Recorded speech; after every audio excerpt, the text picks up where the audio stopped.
जी नमस्कार, आपके अपने यूट्यूब चैनल पर स्वागत है। हम राजस्थान पुलिस के जो मॉडल पेपर कर रहे थे, उसकी निरंतर क्लासें आपको मिलती रहेगी और टाइमिंग रहेगा। समय के अभाव की वजह से क्योंकि ड्यूटी भी करनी पड़ती है, सुबह 8 एएम, 5 पीएम, ये सुबह 10 एएम है भी, ठीक है?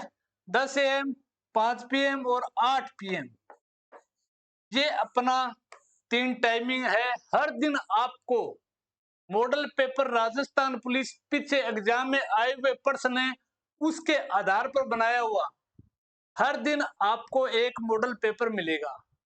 थोड़ा सा टाइम का ध्यान में रख लेना, सुबह 10 बजे, शाम को 5 बजे और शाम को 8 बजे। इन 3 टाइमिंग में आपको मॉडल पेपर है जरूर अपलोड हुआ मिलेगा, रिकॉर्डेड। तो वैसे आपको पता होगा सभी को, एग्जाम डेट आ चुकी है, 60 दिन का समय बचा है आपके पास।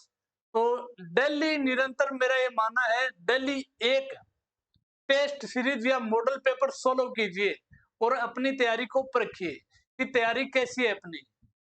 उसी के साथ साथ जिस टॉपिक में आप कमजोर हो, उसको थोड़ा ज्यादा समय दीजिए। और रही बात रीजनिंग की, रीजनिंग एक ऐसा पार्ट है जहां पर आप पूरे से पूरे नंबर ले सकते हो। अगर आपकी रीजनिंग मजबूत है, आपको आ रही है, तो ज्यादा पढ़ने की जरूरत नहीं है, 5-10 दिन लास्ट में अच्छे से रिवीजन मार लो। अगर नहीं आ रही है तो फोकस कीजिए कि रीजनिंग और सामान्य जो मैथ के क्वेश्चन आएंगे, उनको अच्छे से तैयार कर पूरे में से पूरे नंबर लेकर आए। और अभी चर्चा चल रही है क्या सिलेबस जारी होगा, हो सकता है, कोशिशें निरंतर जारी है, पीछे तो वह नहीं आपको पता है, लेकिन अब की बार हो जाए विस्तृत सिलेबस जारी, तो आपको फायदा मिल जाएगा इस 60 दिनों में। अगर सिलेबस जारी होता है तो 5 या 10 दिन में आपके पास सूचना आ जाएगी, अन्यथा जारी नहीं होगा। तो आप अपनी तैयारी निरंतर जारी रखें। अगर सिलेबस जारी हो जाता है तो आपको कुछ न कुछ बेनिफिट ही मिलेगा और उस आधार पर अब हम अलग से मॉडल पेपर तैयार करेंगे और आपको करवाएंगे। वैसे पीछे जो एग्जाम में आए हुए प्रश्न है या पेपर आए, उसको एनालिसिस करने के बाद इस टाइप के जो क्वेश्चन है मैं आपको करवा रहा हूँ। तो आइए शुरुआत कर रहे हैं। 61 नंबर प्रश्न है, 60% रीजनिंग, मैथ और कंप्यूटर के आएंगे आपको। 61 नंबर में क्या है, भारतीय स्वतंत्रता आंदोलन के समय आराम हराम है का नारा किसके द्वारा दिया गया। अब आपको ये लगता होगा कि सरल है। जब आप एग्जाम देने बैठते हैं, एग्जाम हॉल में और बाहर कोचिंग में या फिर घर पर प्रैक्टिस करते हो, टेस्ट सीरीज निकालते हो, मॉडल पेपर निकालते हो, उन दोनों जगहों में आपके कॉन्फिडेंस का अंतर होता है। कई विद्यार्थी मैंने ऐसे देखे हैं तो हर क्वेश्चन कोई भी पूछ लो जीके का, मुख जबानी बता देंगे तुरंत आंसर बिना ऑप्शन के। और जैसे ही वो एग्जाम हॉल में जाते हैं, घबरा जाते हैं, पास तक नहीं होते। स्थिति ये है। जब मैं कोचिंग करता था, मेरे साथ एक विद्यार्थी था, मेरा ही नाम राशि था, तो उसकी तैयारी बहुत अच्छी थी, लेकिन कभी वो तीनों पार्टों में पास नहीं हुआ। क्या कारण रहा? कारण यही रहा कि एग्जाम हॉल में जाते ही घबराहट होना, सब कुछ भूल जाना। बहुत से विद्यार्थियों में ये घटना होती है। कई विद्यार्थी तो चक्कर आकर गिर जाते हैं। आपको एकमात्र ऐसी चीज है जो आपको सफलता दिला सकती है, वो क्या है? आपका कॉन्फिडेंस, यानी आपका आत्मविश्वास। अगर आपकी तैयारी जैसी भी है, लेकिन कॉन्फिडेंस ऐसा होना चाहिए कि हाँ मैं अच्छा करूंगा। ये नहीं होना चाहिए कि सेंटर के बाहर जाने पर घबराहट हो जाए कि क्या करना है क्या नहीं करना है। सबसे पहले आप अगर तैयारी कर रहे हो तो खुद का जो कॉन्फिडेंस है वो मजबूत कीजिए, उसके बाद ही तैयारी स्टार्ट कीजिए। तैयारी कितनी ही कर लो, कितना ही समय निकालो, कितना ही पढ़ लो, अगर आप में आत्मविश्वास नहीं है तो आपको सफलता नहीं मिल सकती। आप भी देखते होंगे जब एग्जाम हॉल में आप पेपर देते हो तो कई विद्यार्थी चक्कर आकर गिर जाते हैं। क्या कारण है? कितने कमजोर है वो? नहीं, लेकिन वो दिमाग पे लोड ज्यादा ले लेते हैं। तो आपको अच्छे से अपने आत्मविश्वास है उसको अपनाना है। सबसे पहले तैयारी करते हुए साथ में आत्मविश्वास है उसको बढ़ाना है और निरंतर तैयारी जारी रखनी है। 6 नंबर में क्या पूछा गया, आराम हराम है का नारा किसने दिया। कई मेरे विद्यार्थी उनको लग रहा होगा कि बहुत इजी है, लेकिन कई विद्यार्थी हैं जो एग्जाम हॉल में इसी प्रश्न में कंफ्यूज हो जाएंगे। बताइए, आराम हराम है का नारा किसने दिया। महात्मा गांधी, भगत सिंह, सुभाष चंद्र और जवाहरलाल नेहरू। सही आंसर क्या होगा भाई, डी होगा। महात्मा गांधी ने क्या नारा दिया, करो या मरो। इन प्रश्नों को कभी भी आप हल्के में मत लेना। ये जो प्रश्न है ना, वहां पर दिमाग को घुमा देते हैं। क्या कारण है, विद्यार्थी मॉडल पेपर करता है, लगभग 80% बनाता है, वहां जाकर एग्जाम हॉल में चक्कर आकर गिर जाता है। सिर्फ कॉन्फिडेंस, वही कॉन्फिडेंस आपको वहां पर काम आएगा। तो कॉन्फिडेंस के लिए अच्छे से तैयारी करो और थोड़ी प्रैक्टिस वगैरह करो, योगा यागा करो। एग्जाम में जाने से पहले आत्मविश्वास को बढ़ाना होगा, कैसे भी करके। भगत सिंह ने क्या नारा दिया था भी, इनकलाब जिंदाबाद, इनकलाब जिंदाबाद। सुभाष चंद्र बोस ने जय हिंद। तो सही आंसर इसमें क्या होगा, जवाहरलाल नेहरू। आराम आराम है। अगला प्रश्न है, ब्रिटिश शासन के अधीन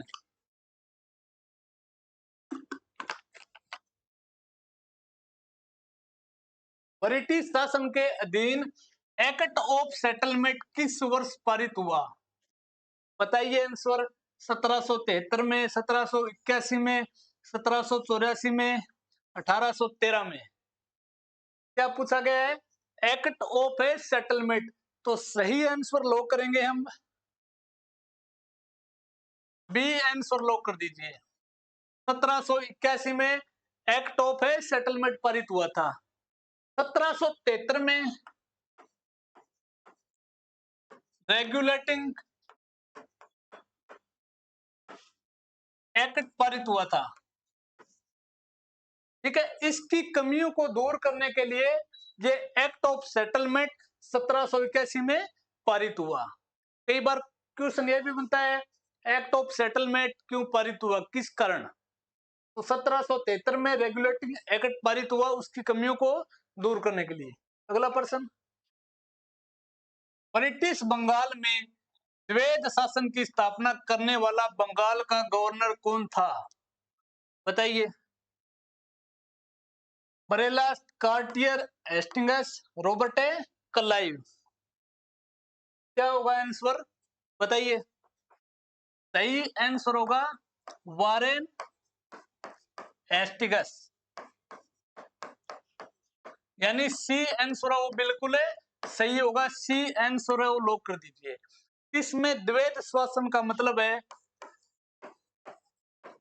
कंपनी प्लस नवाब।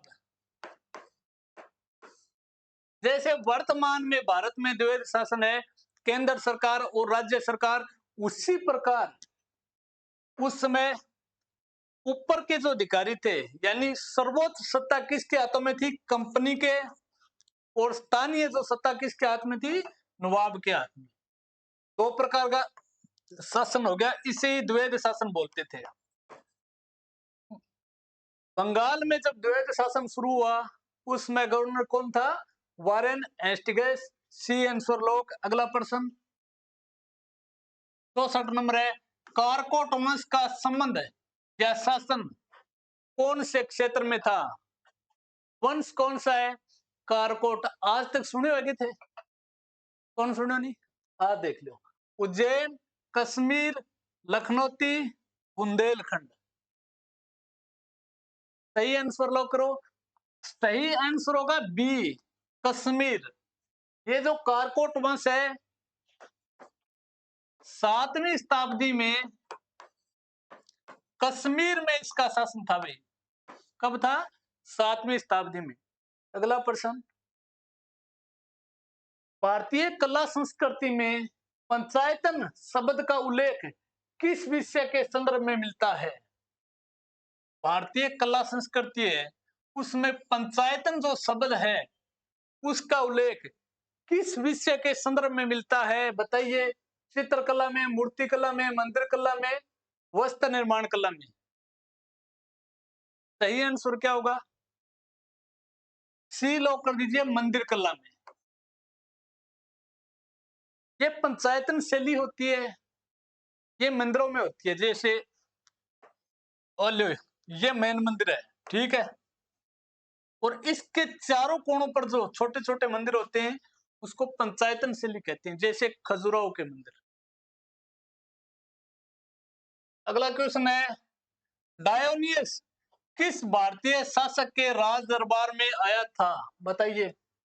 चंद्रगुप्त मौर्य, बिंदुसार, अशोक और समुद्रगुप्त, किसके दरबार में आया था? भारतीय इतिहास पढ़ा है तो आगे जरूर आया है प्रश्न, कोई ज्यादा डीपली नहीं है। सही आंसर है सी,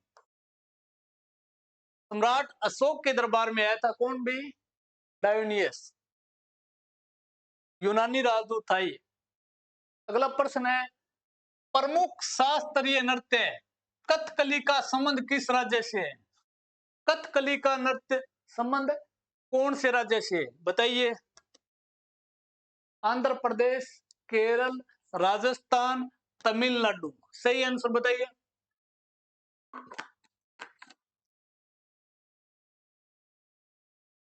सही आंसर लॉक करेंगे बी। कथकली जो नृत्य है, कै यानी कथकली, कै यानी केरल से संबंधित है। एक है भाई कथक। ये कहाँ का प्रसिद्ध है? वैसे बात करें राजस्थान में तो जयपुर का प्रसिद्ध है। राजस्थान का एकमात्र या पहला शास्त्रीय नृत्य कौन सा है? कथक नृत्य। आंध्र प्रदेश का मुख्य नृत्य कुचिपुड़ी। कुचिपुड़ी यानी याद करने के लिए ध्यान में रखना है अपने को। पूड़ी खाते हैं, सब्जी सा पूड़ी खावा नहीं। पूड़ी कच्ची है तो कच्ची पूड़ी कौन खा सकता है? जो कच्ची पूड़ी होती है वो अंधा व्यक्ति खा सकता है। जिसको दिखाई दे रहा है वो तो चेक करेगा। याद कर लीजिए, राजस्थान को बता दियो। आगे देखिए, राजस्थान के प्रमुख नाटक संस्थान मारवाड़ नाटक संस्था के संस्थापक कौन थे? गणपत लाल डांगे, अमीदुल्ला भवानी सिंह, लक्ष्मण दास डांगे। ये जो प्रश्न है अभी तक आया नहीं है एग्जाम में। यानी मारवाड़, जोधपुर में मारवाड़ नाटक संस्था है, उसके संस्थापक कौन है? स्वर्गीय लक्ष्मण दास है डांगी। डी आंसर को बिल्कुल सही लॉक करेंगे। नेक्स्ट क्वेश्चन, निम्नलिखित बोली में कौन सी बोली को झाड़साई बोली भी कहा जाता है? झाड़साई बोली।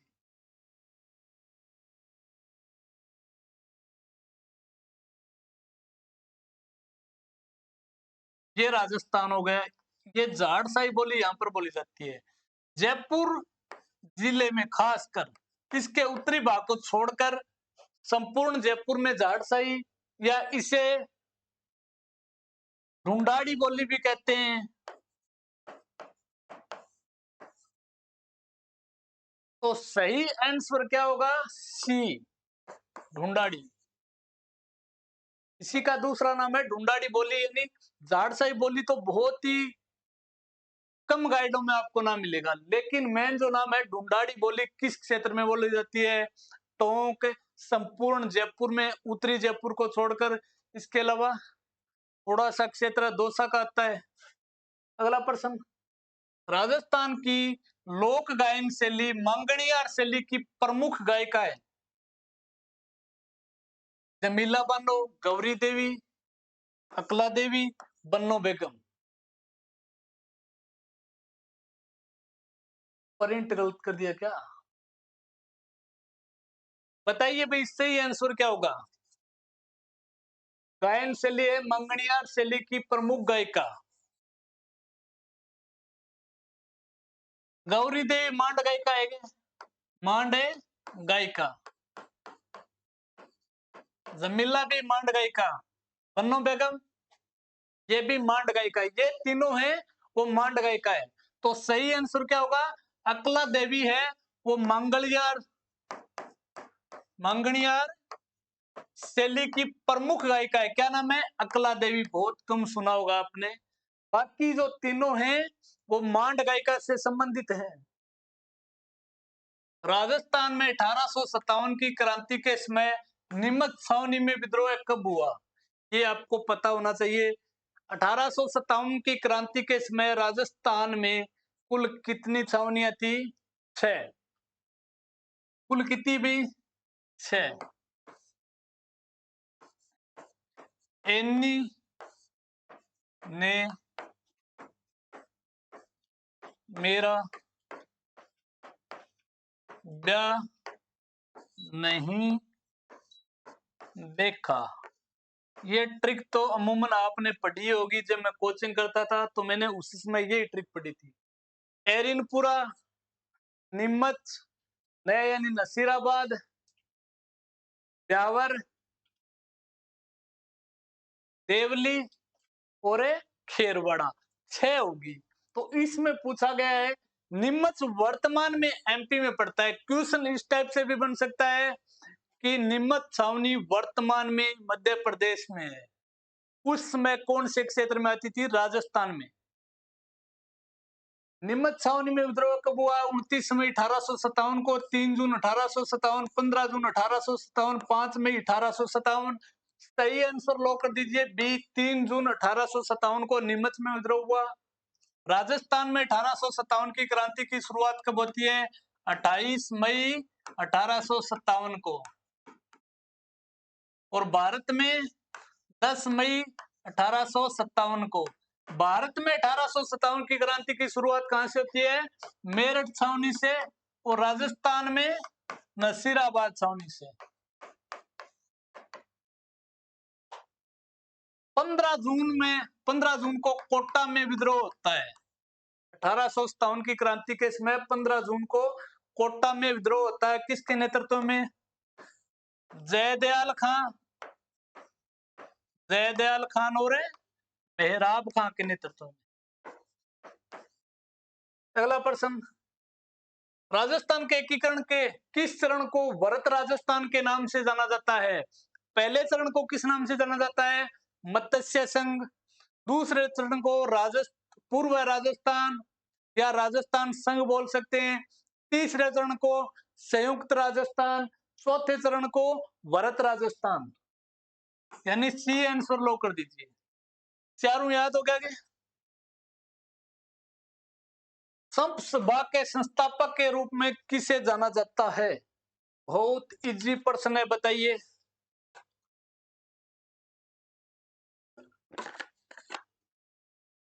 डी आंसर लो कर दीजिए, गोविंद गिरी। इन्होंने 1883 में संत सभा की स्थापना की। कब करी है? 1883 में। अगला प्रश्न, सर्वप्रथम किस रियासत ने राज्य में त्याग प्रथा को बंद या सीमित करने का प्रयास किया था? सही आंसर बूंदी, जोधपुर, जयपुर और कोटा। सही आंसर क्या होगा बताइए। सबसे पहले तो आपको ये पता होना चाहिए त्याग प्रथा क्या थी। जैसे राजपूत समाज में कोई लड़की की शादी होती थी, उस समय भाट और चारण जाति थी,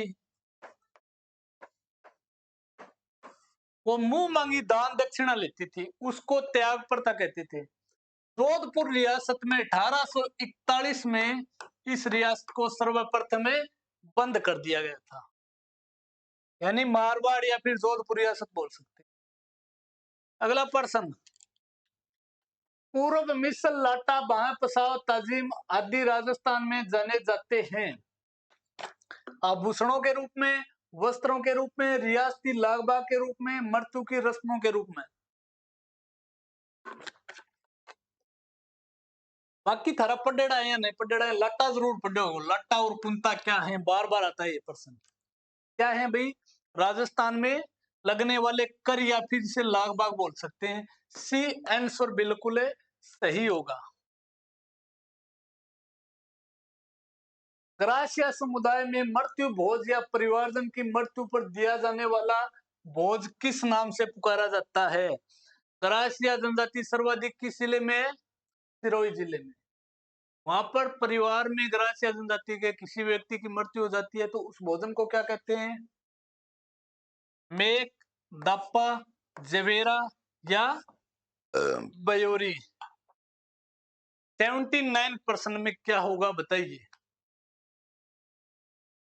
इसे मेक कहा जाता है, ए आंसर सही होगा। इसके अलावा इसे कांदिया भी कहते हैं। क्या कहते हैं? कांदिया।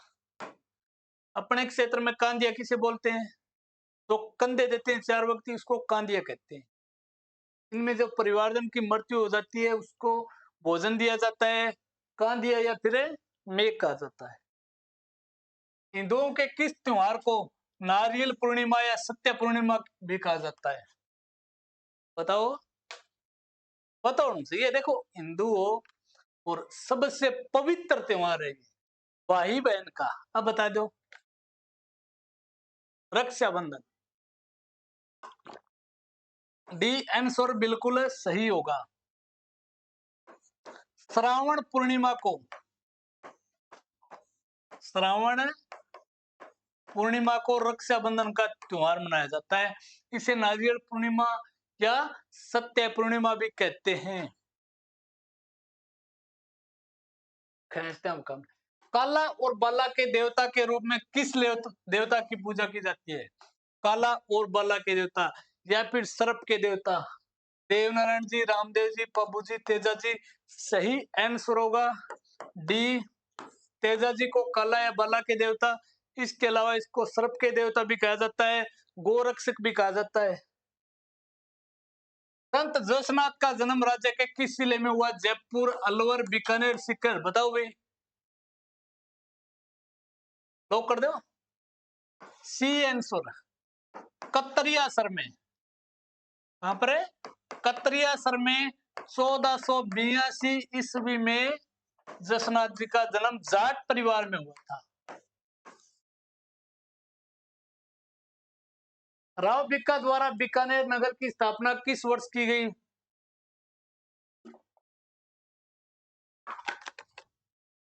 12 अप्रैल 1488, 12 अप्रैल 1484, 17 मार्च 80, 18 मई 90।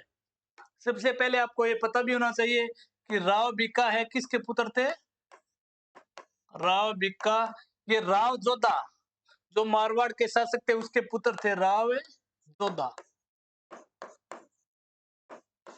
1465 में ये बीकानेर में आ जाते हैं और 1485 में इसने राती घाटी क्षेत्र में एक नगर बसाने की योजना बनाई और बीकानेर नगर की स्थापना राव भिक्का ने 1488 में की थी। 12 अप्रैल 1488 में। गिरी सुमेल का युद्ध किन दो शासकों के मध्य लड़ा गया? मालदेव और शेरशाह सूरी के मध्य, राव जोधा, महमूद खिलजी, रणमल, माझी सिंधिया, राव गंगा और मान सिंह के बीच। फेमस युद्ध है। ए आंसर बिल्कुल सही होगा। राव मालदेव और शेरशाह सूरी के बीच जीत किसकी होती है? अभी शेरशाह सूरी की। युद्ध कब हुआ? ये 1544 ईस्वी में। गिरी सुमेल वर्तमान में पाली जिले में ये जगह पड़ती है। कहते हैं कि इस युद्ध में शेरशाह सूरी उस समय दिल्ली का शासक था, बस हारते हारते बचा था। तो उसने एक लाइन बोली थी कि मुट्ठी भर बाजरे के लिए मैं हिंदुस्तान की बादशाह खो देता। कि ये युद्ध हार जाता तो ये युद्ध तो सामान्य था लेकिन पूरे हिंदुस्तान की बादशाह खो देता। यानी राव मालदेव है, उसको कुछ गलत मैसेज नहीं लगे तो युद्ध निश्चित ही जीतते। बड़गुजर शासक मंथन देव के द्वारा नीलकंठ महादेव का भव्य मंदिर कहां पर बनवाया गया? बताइए। सीकर जिले में, अलवर, उदयपुर, सिरोही। बताओ। नीलकंठ महादेव मंदिर पता होना चाहिए आपको। बी आंसर लॉक कर दीजिए, अलवर जिले में। निम्नलिखित में किस इतिहासकार ने राजपूतों को चंद्रवंश की संतान बताया है? बताइए। दशरथ शर्मा, भंडारकर, सीबी वेद, गोपीनाथ शर्मा। यहाँ पर बात हो रही है चंद्रवंशीय बताया, तो सही आंसर होगा दशरथ शर्मा ने। इसने राजपूतों को चंद्रवंशीय बताया। इसके अलावा डॉक्टर भंडारकर ने इसको सूर्यवंशी बताया है, सूर्यवंशी। गोपीनाथ शर्मा ये तो ब्राह्मण बता रहे। चिरवा का शिलालेख राज्य के किस जिले में प्राप्त हुआ है? अलवर, भरतपुर, उदयपुर, अजमेर। चिरवा का शिलालेख उदयपुर में कब हुआ है? 1273 ईस्वी में उदयपुर जिले में चिरवा का शिलालेख मिला है, जिसमें बप्पा रावल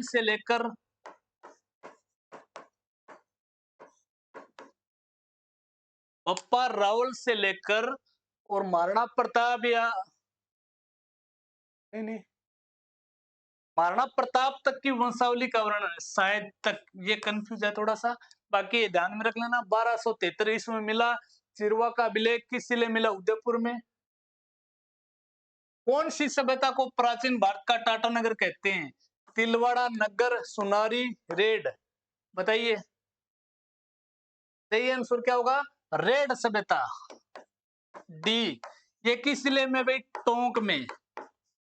इस सभ्यता को प्राचीन भारत का टाटा नगर कहते हैं। सर्वाधिक लोहे की मुद्राएं और लोहे के उपकरण मिले हैं यहाँ पर। तिलवाड़ा सभ्यता कहां पर है? बाड़मेर में। नगर सभ्यता टोंक में, और नगरी सभ्यता कहां पर है? चित्तौड़ में। सुनारी सभ्यता कहां पर है? झुंझुनू में। अगला प्रश्न, निम्न जलप्रपातों में कौन सा जलप्रपात शरावती नदी पर स्थित है? बताइए। गढ़सोपाई, जैसे जोग जलप्रपात भी कहते हैं, गिरना, गोकक, धुआंधार। बात हो रही है शरावती नदी पर। आंसर बिल्कुल सही होगा। ये भारत का सबसे ऊंचा जलप्रपात है, शरावती नदी पर है। कहां पर है बताइए? कर्नाटका में। इनके अलावा धुआंधार जलप्रपात कहां पर है? कौन सी नदी पर है? नर्मदा पर। कहां पर? एमपी में। भारत को अपने उत्तर पूर्व में म्यांमार से अलग करने वाली पहाड़ी, ये भारत है, ठीक है, ये म्यांमार है।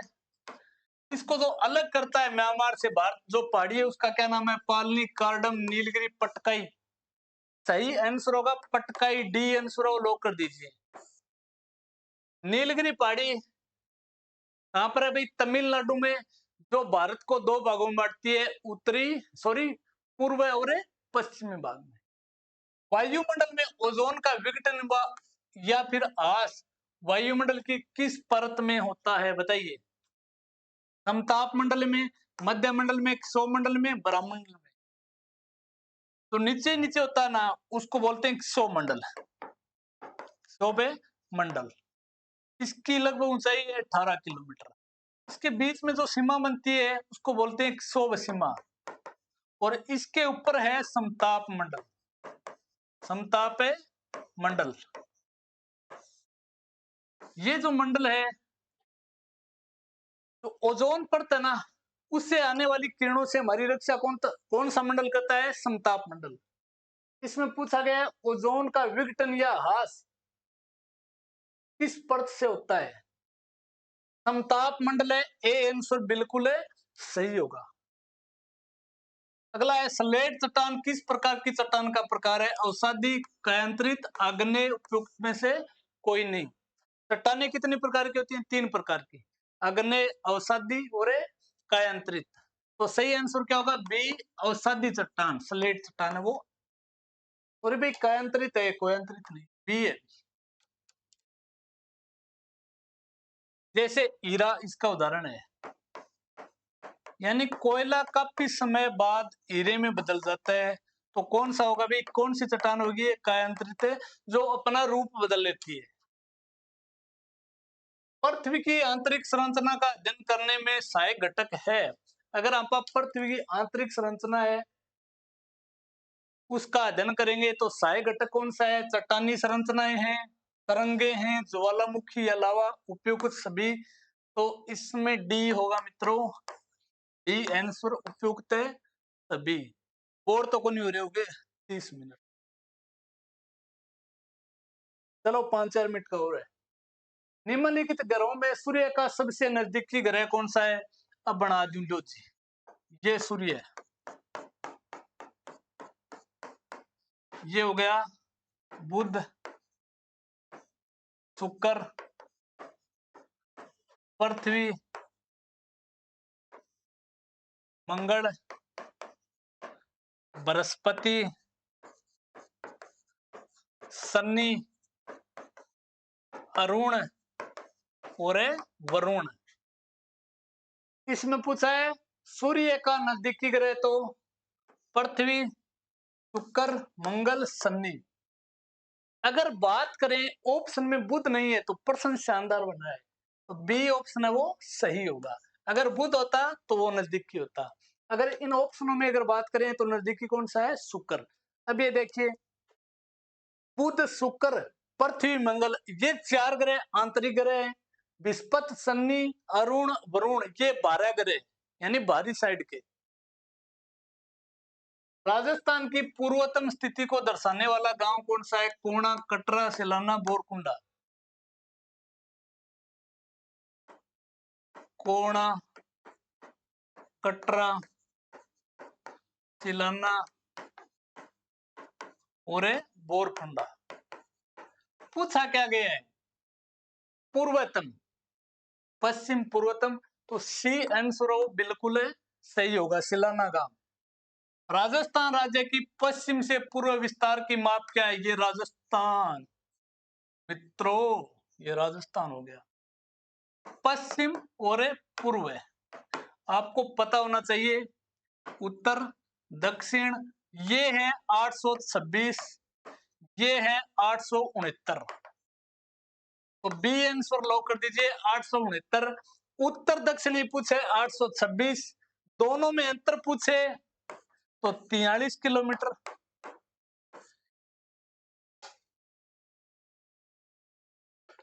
लोग आपकी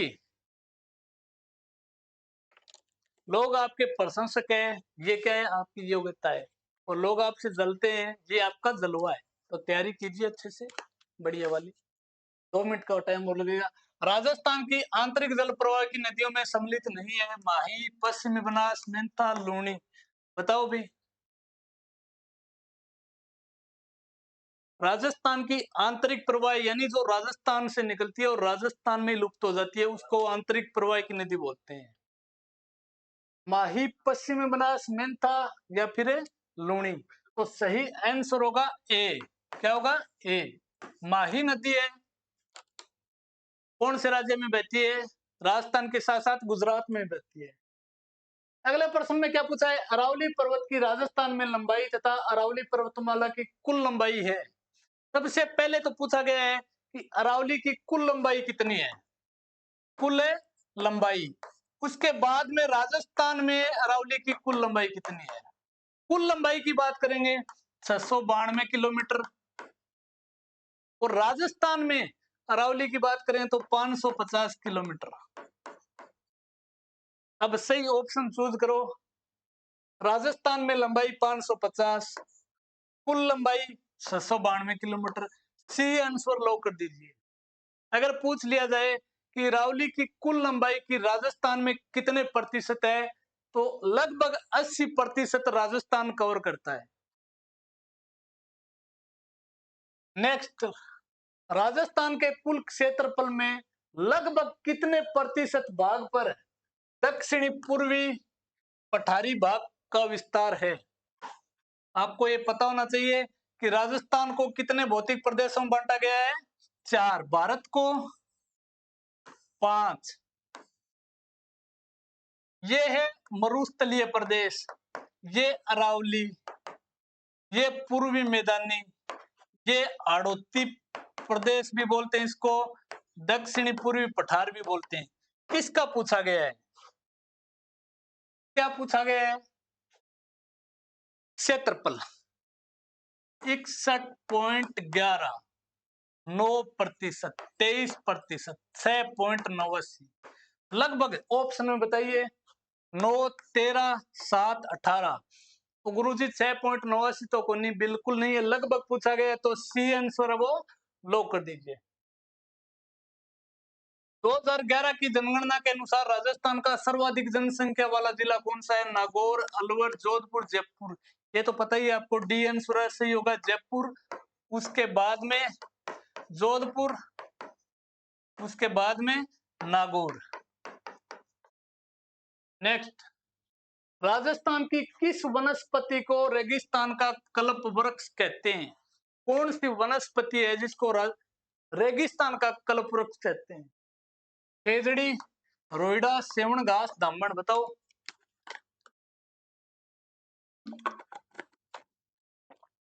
सही आंसर होगा खेजड़ी।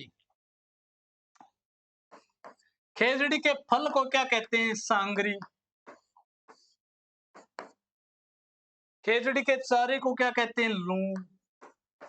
खेजड़ी को राज्य वृक्ष कब घोषित किया गया? 1983 में। वैज्ञानिक नाम क्या है? प्रोसेसिपे सिनेरिया।